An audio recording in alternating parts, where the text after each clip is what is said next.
નમસ્કાર દર્શક મિત્રો, હું છું રૂપલ લુણીચિયા. સંપૂર્ણ ન્યૂઝમાં આપનું સ્વાગત છે. જોઈએ આજના મુખ્ય સમાચાર.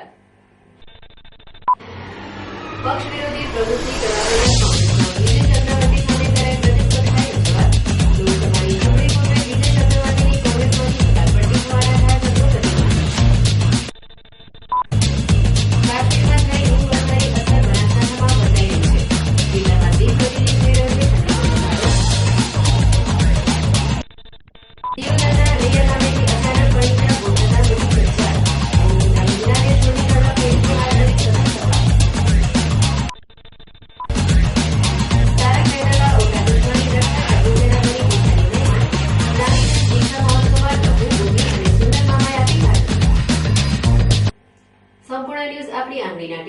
ઇન્ટરનેટ ઉપર સંપૂર્ણ ન્યૂઝ જોવા લોગિન કરો www.youtube.com/સંપૂર્ણ. જોઈએ સમાચારો વિગતવાર. કોંગ્રેસના પીઢ આગેવાન અને બનાસકાંઠા જિલ્લાના પૂર્વ પ્રમુખ વિજયભાઈ ચક્રવર્તીના કોંગ્રેસ છોડવાના ચક્રો ગતિમાન થયા છે. જોકે કોંગ્રેસી ગોત્રના વિજય ચક્રવર્તી ડીસા ખાતે જાહેર સભામાં મુખ્યમંત્રી શ્રી નરેન્દ્રભાઈ મોદી સાથે હાથ મિલાવ્યા હતા, જેના જિલ્લા કોંગ્રેસમાં ઘેરા પ્રત્યાઘાત પડ્યા હતા. જોકે વિજય ચક્રવર્તીના આ પક્ષ વિરોધી કરતૂત બદલ જિલ્લા કોંગ્રેસ પ્રમુખ દ્વારા આ મામલે પ્રદેશ કક્ષાએ રજૂઆત કરવામાં આવી છે, જેને લઈ કોંગ્રેસમાં ભારે ખળભળાટ મચી જવા પામ્યો છે. બનાસકાંઠા જિલ્લા કોંગ્રેસને જાણે રાહુ દશા ચાલી રહી હોય તેમ એક બાદ એક પીઢ આગેવાનો કોંગ્રેસને રામરામ કરી ભાજપનો ભગવો ધારણ કરી રહ્યા છે. જે વચ્ચે બનાસ ભવનના લોકાર્પણ સમારોહમાં આવેલ ભાજપ પસંદ કરેલ વડાપ્રધાનના ઉમેદવાર નરેન્દ્રભાઈ મોદી સાથે વિજય ચક્રવર્તીએ જાહેરમાં હાથ મિલાવ્યા હતા અને મુખ્યમંત્રીનું સ્વાગત કર્યું હતું.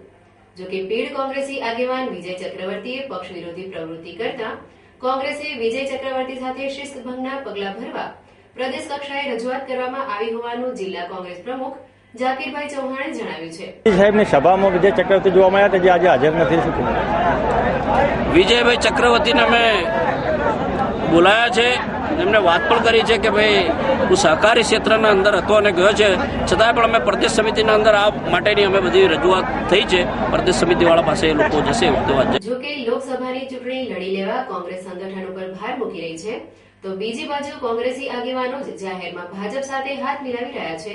જે દહીં અને દૂધમાં હાથ રાખવાની પ્રવૃત્તિ ધરાવતા આગેવાનો કોંગ્રેસને નુકસાન પણ પહોંચાડી શકે છે.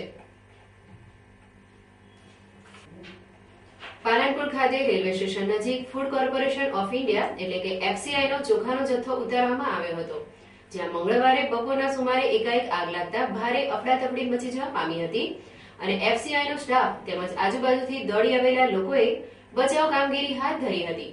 આ ઘટનામાં અંદાજિત 1500 બોરીઓને નુકસાન થવા પામ્યું છે.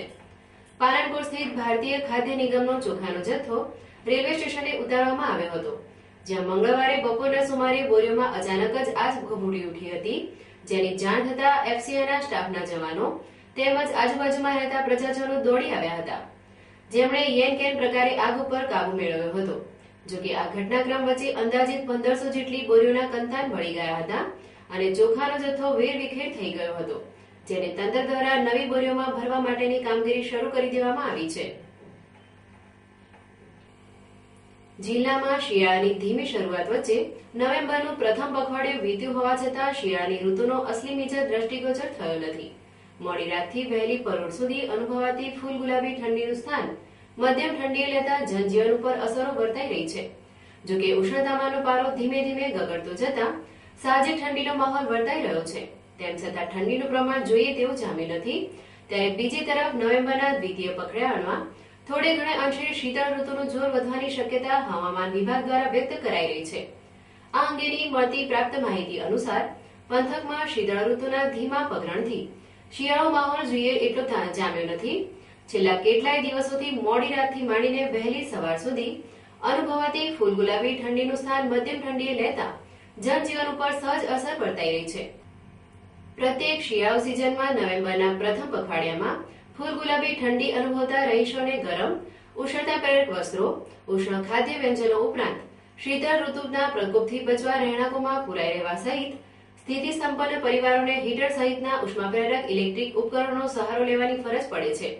જોકે ઉષ્ણતામાનનો પારો ધીમે ધીમે ગગડતો જતા મધ્યમ ઠંડીને લઈને રહીશોમાં રોજિંદી કામગીરી પર વધતી ઓછી અસરો જોવા મળી રહી છે. ત્યારે બીજી તરફ રવિ સિઝનનો પ્રારંભ થનાર હોય ખેડૂતો ઘઉં તમાકુની વાવણી, રવિ પાકોની માવજત જેવા કૃષિ વિષયક કાર્યોની પૂર્વ તૈયારીમાં જોતરાતા સીમ ખેતર વિસ્તારોમાં ચહલપહલ વર્તાઈ રહી છે. પ્રત્યેક સિઝનમાં શિયાળાની કાતિલ રાત્રિએ બજારો ઉપર લગાતો કર્ફ્યુ જેવો નવેમ્બરનું પ્રથમ પખવાડિયું વીત્યું હોવા છતાં અનુભવાતો નથી. એનઆરઆઈ પરિવારોની ખરીદીને લઈને બજારોમાં મોડી રાત સુધી ભીડ વર્તાઈ રહી છે. વસાણા ગરમ વસ્ત્રોના બજારોમાં ધીરે ધીરે તેજી જોવા મળી રહી છે. ઠંડીનું મધ્યમ પ્રમાણ છતાં જોગિંગ, મોર્નિંગ વોક, અંગ કસરત સહિતના ક્રિયાકલાપોમાં રહીશોની સ્વાસ્થ્ય જાગૃતિ અને ઉત્સાહ દ્રષ્ટિગોચર થઈ રહ્યો છે. દિયોદર તાલુકાના રૈયા ગામે અચાનક ઘરમાંથી પરિણીતા ગુમ થઈ જતા પરિવારજનોમાં ભારે ચકચાર મચી જવા પામી છે. જેમાં શોધખોળ હાથ ધરતા પરિણીતા જોવા ન મળતા આખરે પરિવારજનોએ પોલીસ મથકે જાણ કરી છે.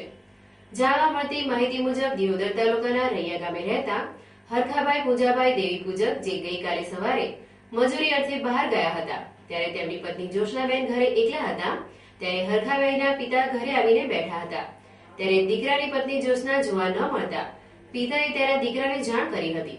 જે બાબતે આજુબાજુ તથા સગા સંબંધીને ત્યાં શોધખોળ કરતા કોઈ ભાન ન મળતા તથા ઘરમાં પડેલ ₹5,000 તથા ચાંદીની હાજરી પણ જોવા ન મળતા પરિણીતાની પતિએ દિયોદર પોલીસ મથકે પરિણીતા ગુમ થઈ હોવાની જાણ કરવામાં આવી હતી.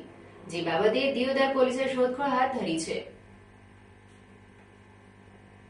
પાલનપુરની જીડી મોદી કોલેજના ગ્રાઉન્ડમાં રમાતી જેટકો ઇન્ટર સર્કલ ક્રિકેટ ટુર્નામેન્ટની મેચમાં અચાનક એક કર્મચારીને છાતીમાં દુખાવો ઉપડ્યા બાદ મોત નીપજતા જીઈબી કર્મચારીઓમાં શોકની લાગણી છવાઈ જવા પામી છે. જીડી મોદી કોલેજના વિશાળ ગ્રાઉન્ડમાં ગઈકાલે જેટકો ઇન્ટર સર્કલ ટુર્નામેન્ટ અંતર્ગત જામનગર અને હિંમતનગરની ટીમ વચ્ચે મેચ રમાતી હતી. જેમાં હિંમતનગરની ટીમ તરફથી બોલિંગ કરતા ધોરાજીના વતની અને 66 કેવી સબસ્ટેશનમાં એસબીઓ તરીકે ફરજ બજાવતા રાજેશગીરી ગોસાઈ ઉંમર વર્ષ 44 ને અચાનક છાતીમાં દુખાવો ઉપડતા તેઓ ગ્રાઉન્ડની બહાર જઈ ઢળી પડ્યા હતા. તેથી જીઈબીના કર્મચારીઓ દોડી આવ્યા હતા અને તેમને તાત્કાલિક 108 મોબાઈલ વાન દ્વારા પાલનપુર સિવિલમાં ખસેડ્યા હતા, જ્યાં ફરજ પરના તબીબે તેમને મૃત જાહેર કર્યા હતા. કર્મચારીના અકાળે મોતથી જીઈબી અને જેટકોના કર્મચારીઓમાં અરેરાટી સાથે શોકની લાગણી છવાઈ હતી. બાદમાં તેમના પરિવારજનોને બોલાવી પોસ્ટમોર્ટમની તજવીજ હાથ ધરી હતી. પાલનપુર નગરપાલિકા હદ વિસ્તારમાં રહેતા કેટલાક રીઢા બાકીદારો કરવેરા ભરપાઈ કરતા નથી, જેમની સામે પાલિકા તંત્ર દ્વારા કડક ઉઘરાણીની કાર્યવાહી શરૂ કરવામાં આવી છે. જે અંતર્ગત બુધવારથી કરવેરા બાકીદારોના નામ વોર્ડ વાઇઝ જાહેર સ્થળોએ ચીપકાવવામાં આવશે. પાલનપુર નગરપાલિકામાં એક તરફ રીઢા બાકીદારો વિવિધ કરવેરા ભરપાઈ કરતા નથી, બીજી તરફ આગળના સત્તાધીશો દ્વારા આચરાયેલા નાણાકીય ગોટાળાઓના કારણે પાલિકાની તિજોરી તળિયા ઝાટક બની ગઈ છે. આથી સ્થિતિમાં વર્તમાન શાસકો કર્મચારીઓના પગાર, પાણી, વીજળી બિલ સહિતના નાણાં ચૂકવવા માટે આર્થિક સંકળામણ અનુભવી રહ્યા છે. જ્યારે રીઢા બાકીદારો બાકી કરવેરા ભરપાઈ કરે તે માટે પાલિકા તંત્ર દ્વારા કડક કાર્યવાહી હાથ ધરવામાં આવી છે. આ અંગે ઘરવેરા સુપરવાઇઝર સંજયભાઈ વ્યાસે જણાવ્યું હતું કે ચીફ ઓફિસર યુડી સિંધા અને પ્રમુખ હસમુખભાઈ પડિયારની સૂચનાથી રીઢા બાકીદારોના નામની સૂચિ 1 થી 14 વોર્ડ પ્રમાણે જાહેર સ્થળોએ ચીપકાવવામાં આવશે અને જે બાકીદાર સમય મર્યાદામાં કરવેરા ભરપાઈ નહીં કરે તેમની સામે નગરપાલિકાના નિયમો અનુસાર કાર્યવાહી કરવામાં આવશે. વેપારી મથક ડીસાના વર્ધમાન વિહારધામ ખાતે આજે એક જૈન વૃદ્ધાએ પ્રભુને પામવા માટે દીક્ષા ગ્રહણ કરી હતી. જો કે દીક્ષા મહોત્સવમાં તારક મહેતાની ટપુ સેના પણ સહભાગી બની હતી. ઘર ઘરની જાણીતી ટીવી સિરિયલ તારક મહેતા કા ઉલ્ટા ચશ્માએ લોકોમાં ખાસ એવી પ્રસિદ્ધિ મેળવી લીધી છે. જો કે આ કોમેડી સિરિયલની નટખટ અને તોફાની ટપુ સેનાએ તો મોટાભાગના બાળવર્ગને પોતાનો ચાહક બનાવ્યો છે, જેને લઈ ટપુ સેનાના બાળ કલાકારો જ્યાં પહોંચે તે પહેલા તો તેમને જોવા અને મળવા બાળકો પહેલા દોડી જાય છે. તારક મહેતા કા ઉલ્ટા ચશ્માના બાળ કલાકાર ટપુ અને ગોગી આમ તો જીવનમાં સગા માસીયાઈ ભાઈ થાય છે. આ બંને ભાઈબંધના નાની એવા મહીબેન બાબુલાલ લાખાણી જે ડીસાના આંગણે આજે સંસારનો ત્યાગ કરી પ્રભુની ભક્તિ કરવા દીક્ષા ધારણ કરી હતી. જો કે નાનીના આ દીક્ષા મહોત્સવમાં ટપુ અને ગોગી હાજર રહ્યા હતા અને તેઓ તેમની સાથે સુંદર મામાને પણ લઈ આવ્યા હતા. જો કે ટપુ અને ગોગીના નાની આજે દીક્ષા લેતા આ બંને માસીયાઈ ભાઈએ ખુશી વ્યક્ત કરી હતી અને તેઓ પણ મોટા થઈ પ્રભુને પામવા દીક્ષા લેવાની મહેચ્છા દર્શાવી હતી. આમ તારક મહેતાના તોફાની ટપુ, ગોગી અને સુંદર મામા ડીસાના આંગણે આવતા આ બાળ કલાકારોને જોવા ચાહક વર્ગોની ભારે પડાપડી થઈ હતી. ડીસામાં આવીને ખૂબ સારું લાગે છે સાહેબ. ત્યાં ગુજરાતની સૌથી વધારે ઠંડીના રેકોર્ડ સ્થાપિત થતા હોય છે. એવી સરસ મજાની અહીં ડીસા નગરીમાં બહુ મજા પડી ગઈ. અને આજે મારા પ્રિય ભાણા એવા ટપના નાનીનું આ એક સરસ મજાનો પ્રસંગ છે, દીક્ષાનો પ્રસંગ છે મમ્મીબેનનો. ત્યારે ખૂબ આદર અને ભાવપૂર્વક અહીંયા ડીસામાં આવવા મળ્યું અને આ એક સરસ પ્રસંગ રંગેચંગે ઉજવવા મળ્યો એનો મને ખૂબ ખૂબ આનંદ છે. આજે મારા નાનીની દીક્ષા છે અને હું દીક્ષા અટેન્ડ કરવા મારું શૂટિંગ છોડીને શૂટિંગ બંધ રાખીને અહીંયા ડીસા આવ્યો છું. ડીસા ગામવાળા સાથે મારી નાનીની દીક્ષા મનાવવા અહીંયા આવીને બહુ મજા આવી. દીક્ષા મેં પહેલી વાર જોઈ છે, એટલે પહેલાં જ્યારે જોઈ હતી પણ ત્યારે એટલો સમજણો નહોતો. હમણાં સમજણો બન્યો છું અને સમજણો બનીને હમણાં દીક્ષા જોઈ છે તો બહુ ગમ્યું.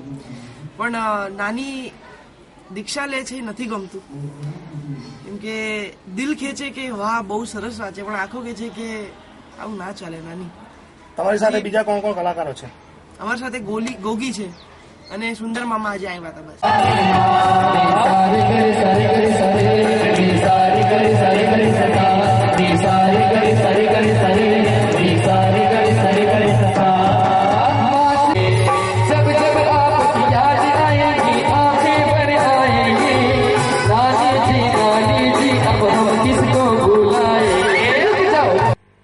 ફરી એક નજર આજના મુખ્ય સમાચાર ઉપર.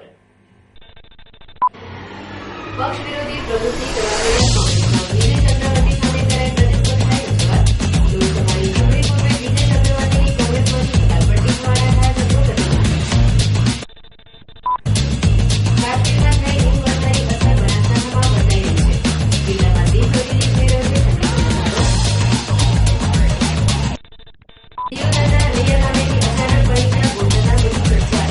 અમુકના મહિલાને ચોરી કરવા પેટથી આધારિત સલાહ સવાલ. તારક મહેતાના ઉલ્ટા ચશ્માની રક્ષા ટપુસેના બની દેખાયું મહેમાન.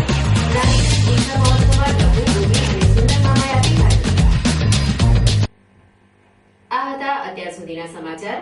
વધુ સમાચાર સાથે ફરી મળીશું. નમસ્કાર.